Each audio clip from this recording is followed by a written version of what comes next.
Buenas noches, saludo cordial para todos nuestros televidentes. Siempre es un placer tenerlos muy pendientes del programa en directo y también de la repetición a las 5:30 de la mañana. Televidentes pendientes del canal de YouTube para que vean los programas nuestros, Su Caso en Casa, Teleantioquia. Escríbanos al correo, que estoy respondiendo los correos y dando los datos de los abogados que invitamos acá. Y ahí tratamos también de extender el servicio hacia ustedes. Esa es la intención. Soy Juan Carlos Hurtado Ochoa, abogado, director y presentador de este espacio de servicio jurídico.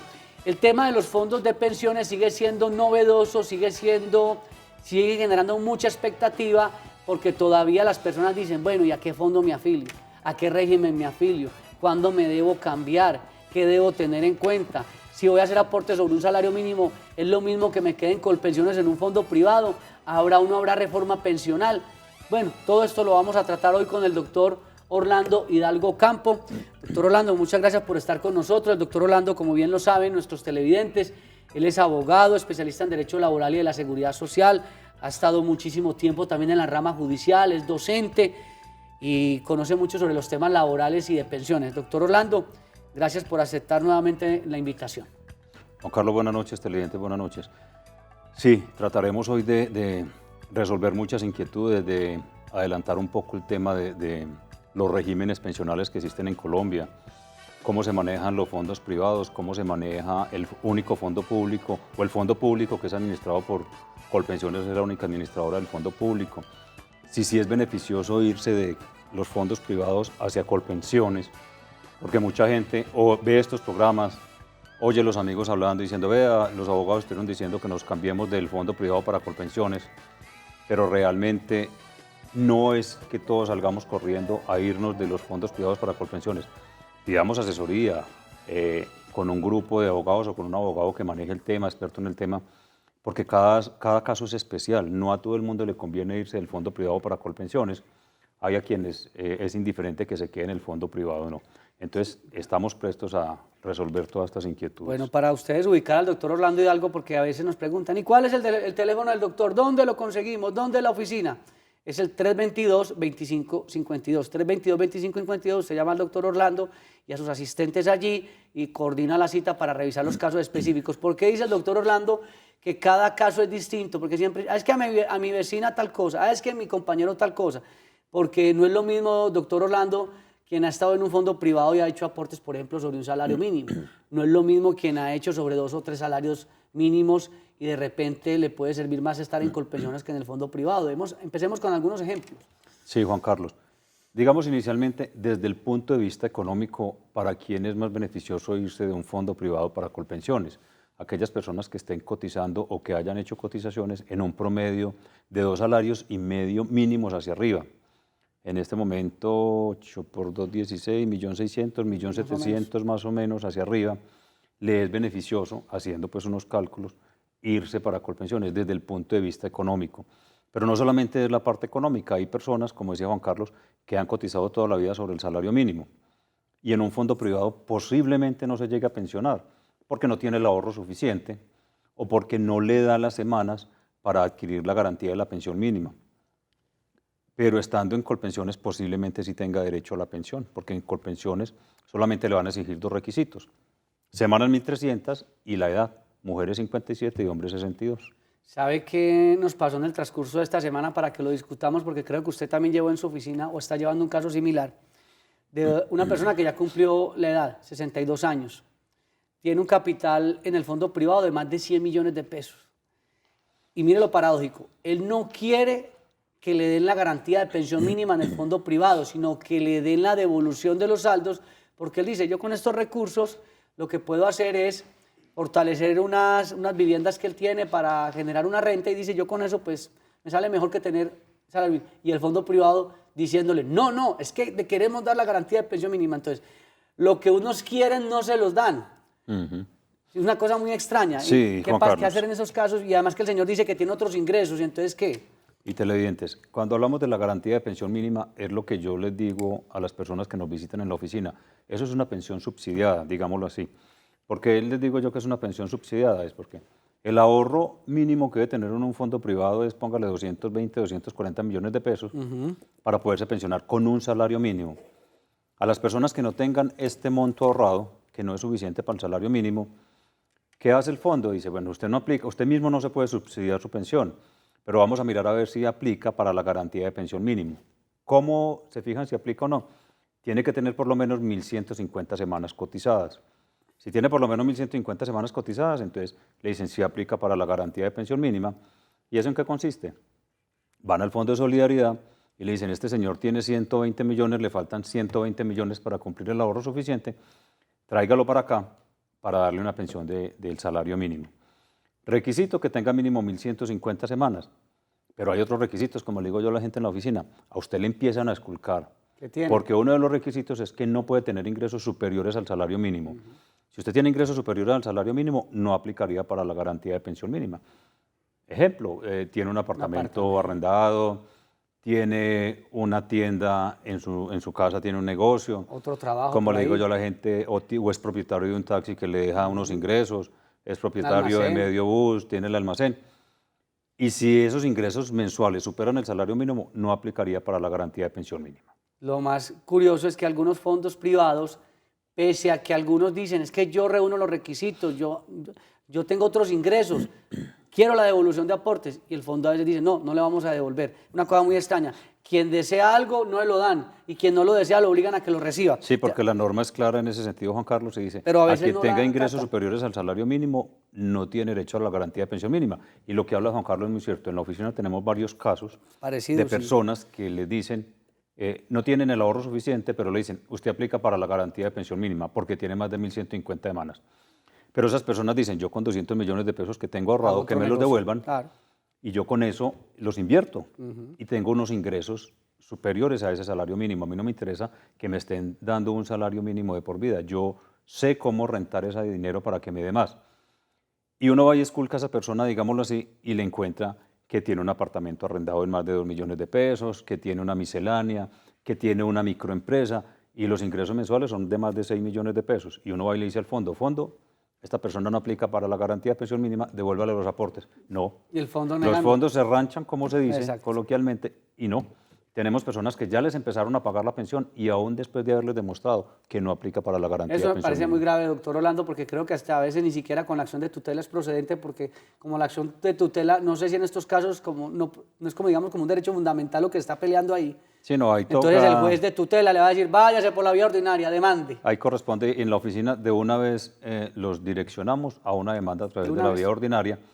¿Por qué? Porque hay que hacer valer los derechos también. Cualquier inquietud que tengan en el 322-2552, 322-2552, allí separamos una cita, analizamos su situación, si a usted le conviene quedarse en el fondo privado, si es más conveniente irse para Colpensiones, o si a usted le interesa que le den la devolución de la garantía, la devolución de los ahorros y no la garantía de pensión mínima. Miramos la forma a ver si se puede solicitar, o en otros casos sí le tienen que dar la pensión, porque recordemos que la pensión es irrenunciable. Entonces no olviden, en el 322-2552, 322-2552, y allí miramos cómo hacer el traslado del régimen. Doctor Orlando, ya tenemos televidente. Andrea Sánchez de Itagüí, muy buenas noches. Hola, muy buenas noches. Gracias. La pregunta es para hasta qué edad y cada cuánto una persona puede cambiarse voluntariamente de fondo. Muy buena pregunta. ¿En qué caso, doctor Orlando? Claro. Para trasladarse, si vamos a hablar de un régimen a otro, lo puede hacer cada 5 años. Fondo privado para irse para fondo público lo debe hacer cada 15 años, cada 5 años. Se tiene que quedar 5 años en el fondo, en el régimen de prima media, Colpensiones, y si se quiere ir para un fondo privado tiene que esperar 5 años ahí, y al contrario también. Si está en fondo privado y se quiere ir para Colpensiones debe esperar 5 años. Pero si está en el régimen de ahorro individual, que son los fondos privados, y se quiere cambiar de un fondo a otro, cada 6 meses lo puede hacer. Cada 6 meses. Y el otro requisito también, que cuando las mujeres pasen de los 47 años y los hombres de los 52, ya no podrán hacerlo de manera voluntaria. ¿Por qué, doctor Orlando? Así es para el traslado de régimen. Trasladarse de un régimen a otro, no para trasladarse entre fondos, cuando estamos hablando de los fondos privados, sino del régimen privado al régimen público. La norma es muy clara y dice, usted puede hacer este juego de estarse cambiando de un régimen a otro, pero hasta antes de que le falten menos de 10 años para cumplir la edad. O sea, las mujeres antes de cumplir, la mujer se pensiona a los 57 años de edad. Entonces la mujer antes de cumplir los 47 años de edad tiene que haber tomado la decisión y decir, me quedo en el régimen privado o me voy para el régimen público. Y el hombre se pensiona a los 62 años de edad, entonces antes de los 52 años también tiene que tomar esa decisión. ¿Cómo toma esa decisión? Vayan a su fondo privado, los que están en el fondo privado, que les hagan una proyección de la pensión, que les digan, yo con ustedes me voy a pensionar, dígame sí o no. Si le dicen que sí, entonces, ¿a qué edad me pensiono? ¿Y con cuánto me pensiono? ¿Cuál es el valor de la pensión? Eso es una proyección de la pensión. Solamente ahí usted se da cuenta si se quiere quedar allá o si se quiere ir para Colpensiones. Si se quiere quedar allá no hay ningún problema. Si se quiere ir para Colpensiones y está todavía en el rango que se puede pasar por la edad, mujer antes de los 47, hombre antes de los 52, no hay problema y nos vamos corriendo para Colpensiones, llenamos la solicitud, la radicamos y nos trasladamos. Pero si ya pasó de ese rango de edad, demanda. Le toca demandar. Bueno, vamos ¿Qué a le atender? toca hacer? Sí. Llamar al 322-2552 Claro que sí. y allí separamos la cita, le organizamos su documentación y miramos a ver si se puede trasladar. Están los televidentes muy pendientes de este tema. Vamos con Felipe Gómez en el sector de La Milagrosa. Muy buenas noches. Sí, muy buenas noches. Mire, quiero consultar en qué casos vale la pena acudir a una demanda para que haya un traslado del fondo. Exacto. Y Claro. también, doctor Orlando, muchas gracias al televidente. Y también qué tan efectivas resultan las demandas de traslado. Hablemos un poco sobre eso. Claro, Juan Carlos. Hasta el momento, y como le decimos a las personas que nos visitan en la oficina, hasta el momento las normas que hay son las que hay que aplicar. La jurisprudencia es abundante en el sentido de decir, si aceptamos los traslados, jueces, aceptemos los traslados de las personas que les convenga cambiarse de régimen. No es simplemente aceptar el traslado por aceptarlo, ¿cierto? No es un capricho, pues. Sí, porque hay mucha gente que llega y uno le hace el análisis y no le conviene. Entonces, haciendo ese estudio personalizado de cada persona, y valga la redundancia, es que nos damos cuenta si hay lugar o no al traslado. Solamente con un análisis pormenorizado podemos mirar si le conviene o no le conviene. Ya habíamos dicho que económicamente le conviene. Hay otras personas que cotizan con el salario mínimo. Sí. Y es lo mismo, si usted está cotizando con el salario mínimo, va a ser igual la pensión del salario mínimo en Colpensiones que una pensión del salario Siempre y mínimo en el cuando no fondo tenga privado. pues, los ingresos que usted me ha mencionado. O sea, Sí. salvo esa situación. Pero hay Que personas tenga que en el otros fondo privado no se podrían pensionar con ese salario mínimo. Entonces, ¿por qué se presenta la demanda? Ah, ya. Para buscar que lo reciban en Colpensiones, porque en Colpensiones sí va a tener la pensión, mientras que en el fondo privado no ¿Cuál se la caso van a dar. podría ser ese, por ejemplo? Lo que estábamos hablando, Juan Carlos, la persona tiene más de 1.150 Sí. semanas, pero sus ingresos no le permiten que le den la garantía de pensión mínima. El ahorro no es suficiente para pensionarse y pagarse Ajá. su propia Y además tiene pensión. otros ingresos. Pero fuera de eso tiene sus ingresos. Es el dueño de un ya. taxi, o tiene 2 taxis, o tiene un almacén. Tiene algún ingreso Pero diferente. en este caso, si quiere la pensión, Pero quiere su entonces pensión. se va mejor para Entonces, Colpensiones. ¿qué tiene que hacer? Así También. sea del mínimo. Claro. Entonces venga, demandemos porque ya pasó del rango de edad que le no permite había, la ley. no había mirado. Esa opción me parece interesante porque está el caso del que, no, es que yo quiero tomar una pensión. Tengo otros ingresos, pero quiero una pensión. No me la da el fondo privado con el mínimo porque no me alcanza la plata y tengo otros ingresos. Demande y me voy para Colpensión. Por eso es que es bueno y Es que un- cada persona claro. se le haga un estudio de su situación Claro. de manera individual. No es lo mismo lo que le pasó al vecino o los beneficios o derechos que tenga el vecino que los que va a tener usted, que va a tener su esposa o su esposo. Tenemos que hacer ese estudio de esas hojas de vida, de esa historia laboral, para poderle orientar bien si le conviene quedarse o le conviene trasladarse. Bueno. Vamos con Alex. Alex, muy buenas noches. Muy buenas noches, doctor. ¿Cómo le va? Muy bien, gracias por comunicarse con nosotros. ¿Cuál es su pregunta? Sí, mi pregunta es, si hago cotización con un salario mínimo, ¿también debo pensar para cambiarme de fondo? Muy bien. El tema del salario mínimo, usted acaba de dar un ejemplo. Muchas gracias, televidente. Usted dio un ejemplo, depende. Sí, eso, haciendo el análisis y el estudio de su historia laboral, nos damos cuenta si le conviene o no le conviene. Inicialmente, y si es desde el punto de vista económico, repitamos que no le conviene irse. ¿Por qué? Porque igual se va a pensionar con un salario mínimo en el fondo privado que con un salario mínimo en Colpensiones.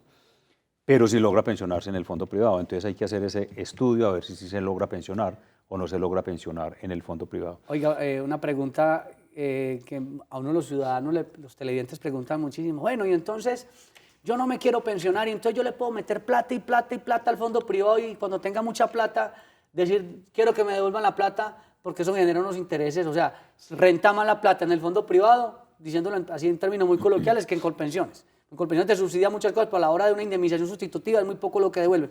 ¿Eso qué? Eso no es tan folclórico como cree la gente, que mientras más plata le meta, después no me quiero pensionar, devuélvame. Vamos a hacerlo como un poco, muy coquito, como digo yo.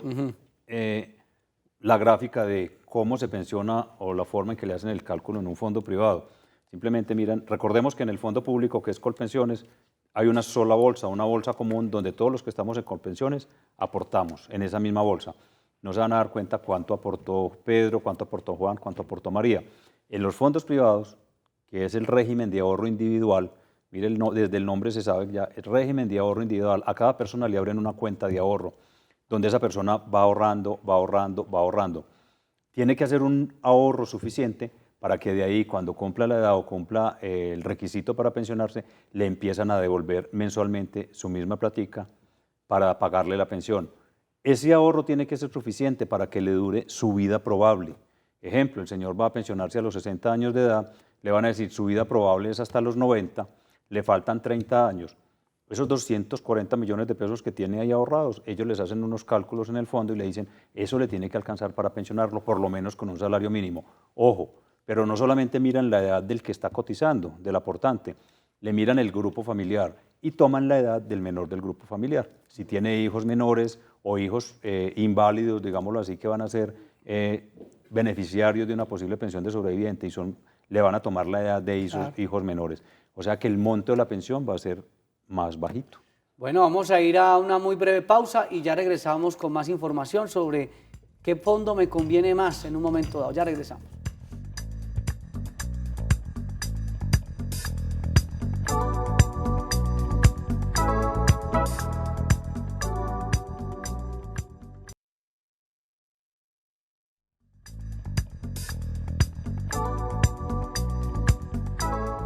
Aspectos que debemos tener en cuenta a la hora de elegir un fondo de pensiones. Aspectos para recordar.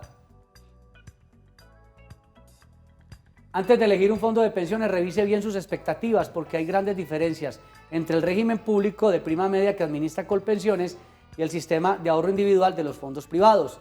Una de las diferencias es que en Colpensiones usted se pensiona por semanas y edad, mientras que en los fondos privados, además de esos requisitos, se necesita más dinero aportado.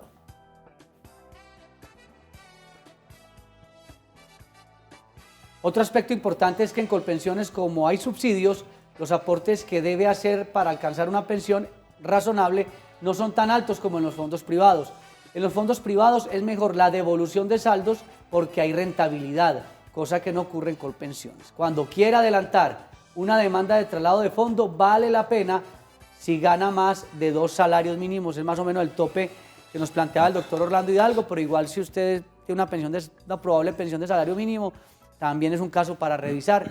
Cada caso tiene, digamos, su historia. Doctor Orlando, yo quería aprovechar para hacer una pregunta a un televidente que no está, digamos, muy ligada a este tema, pero que bien es importante que la podamos resolver. La señora demandó porque cuando le dieron la pensión por régimen de transición, no le habían dado el retroactivo. Luego le dan el retroactivo, pero en el retroactivo le hacen unos descuentos. Nos imaginamos nosotros que la señora lo que esperaba era que no le descontaran el valor de la EPS por esos años del retroactivo. Eso sigue vigente, doctor Orlando, para que la gente no se asuste. Sí, Juan Carlos. Pues infortunadamente no se ha logrado en las instancias judiciales convencer a los administradores de justicia, a los jueces, que no descuenten ese retroactivo, porque es que lo que están descontándoles es el valor de salud, el aporte por salud.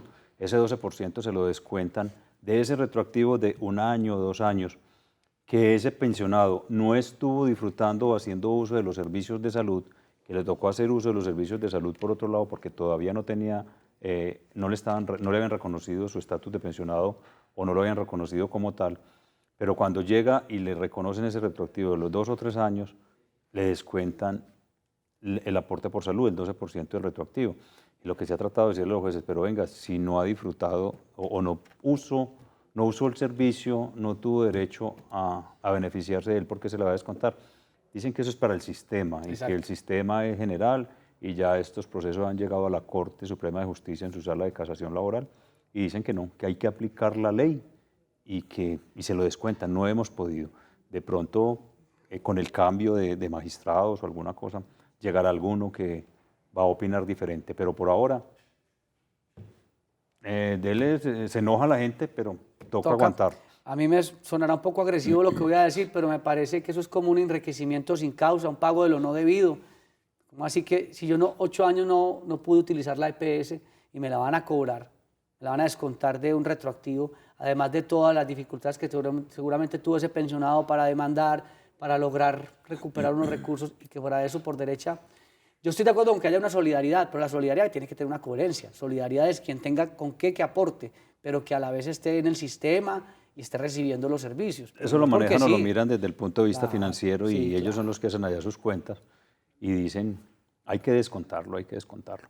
Juan Carlos, todos estamos pendientes ahora de una reforma pensional, no sabemos con qué se van a venir, seguimos insistiendo en las contradicciones entre los mismos ministros, la ministra del Trabajo diciendo este año no presento ninguna reforma, la dejo para el 2020. El ministro de Hacienda apretando. Y el ministro Carrasquilla, el ministro de Hacienda, diciendo para junio la presento, hay que presentar la reforma. Él es el que maneja la plática del país, entonces está afanadito. Doctor Orlando, aquí vino un invitado, un colega, y planteó unas alternativas de lo que traería esa reforma. Y habló de cosas tan bonitas porque ellos están como asesorando el tema a los congresistas y tal. Y decía que por qué no, y usted lo ha escuchado, que por qué no una pensión que cuando alguien tenga las 1000 semanas, entonces le otorguen la pensión y le vayan descontando lo que equivaldría a las 300 semanas que le faltaren. ¿Usted cree que así podría ser de pronto una buena opción? A mí no me choca, porque pues, se resolvería en algo el problema. Esos son unos proyectos o unas propuestas que hace bastante se han tratado de lanzar, pero con seguridad esto no va. Ojalá que sí, pero no creo que vaya a prosperar, porque ahí mismo se van a meter, por lo menos Hacienda va a decir que no, porque entonces es desfinanciar, según van a decir, porque entonces es sacar y empezar a pagarle una pensión a una persona y ella va sacando unos poquitos para pagar esos 3 años que le faltan de pensión. Yo no creería, ojalá que sí, pero mire, no hemos podido con que rebajen el número de semanas a la mujer de 1.300 a 1.150. Es algo lógico, ¿no? No se pudo que le descontaran a los pensionados del 12 al 4%. Eso de pronto sí lo sacan este año, dicen. Ojalá que sí, ojalá que sí, pero todos tenemos presente lo que pasó con la administración anterior. Fue una propuesta de campaña y finalmente no cumplió. Se aprobó en el Congreso, en fin. Esperemos a ver, ojalá que sí. Oiga, tenemos más televidentes. Don Carlos Puerta, buenas noches. Doctor, muy buenas noches. Mi pregunta es, cuando hay una demanda, ¿qué posibilidad hay de ganarla? ¿Cómo fallan los jueces? Pues le cuento que en Antioquia, muchas gracias al teniente, en Antioquia nos ha ido bien en ese sentido. Los jueces han entendido muy bien cuando hay el derecho. Infortunadamente todos los jueces del país no siguen la línea jurisprudencial y lo deben seguir. El órgano de cierre de la justicia ordinaria es la Corte Suprema de Justicia en su sala de casación laboral para el caso de los jueces laborales, que son los que conocen esto. En otras partes del país hay algunos jueces o magistrados que dicen que no están de acuerdo, le dan cantidad de vueltas a esto. En Antioquia y Medellín, afortunadamente, los jueces han seguido la directriz de la sala de casación laboral y hay que demostrar el beneficio de trasladarse. Hay que demostrar que al cotizante en su momento, cuando le cambiaron de régimen o lo cambiaron, porque la mayoría simplemente los llevaron como arrastraditos, digámoslo así, firme aquí y automáticamente quedó en un fondo privado. Hay que demostrar eso, que no hubo una asesoría completa, una asesoría técnica donde le explicaban los pormenores de irse o quedarse. Esos procesos han sido todo un éxito, digámoslo así, obviamente pues pongámosle un 95% para no exagerar mucho. Hay algunos que no se logra concretar, pero como cada caso es especial, en la oficina afortunadamente nos ha ido muy bien con este tipo de demandas. Hasta ahora ha sido un éxito las que hemos llevado, todas han salido avante. Ninguna la han llevado hasta la corte de la que hemos llevado en la oficina.